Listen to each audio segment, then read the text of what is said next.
Aku sampaikan orang-orang komunitas, sebenarnya dulu kelinci, udah tahu, tiba-tiba jatuh depan rumah. Tapi tanya tetangga katik kelinci,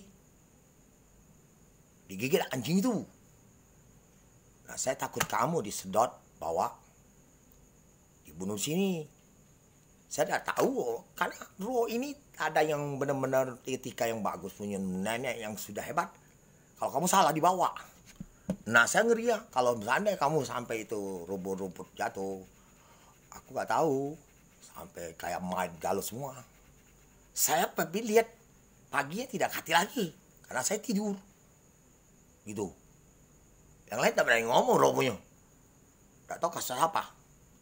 Saya sama komunitas kamu, tolong sama jaga-jaga kondisi. Jangan harga duit 100.000, 200.000, 300.000. Dan kamu jebak kamu kawan. Dan kamu keroyok kami. Saya tidak tahu. Saya tidak ganggu kamu. Dan suruh kolakan aplikasi atau apa semuanya. Dan kamu dibunuh. Dan dibawa yang seperti kelinci bisa dibawa ke situ. Puk, saya lihat kelinci siapa gitu. Saya ada bohong kamu.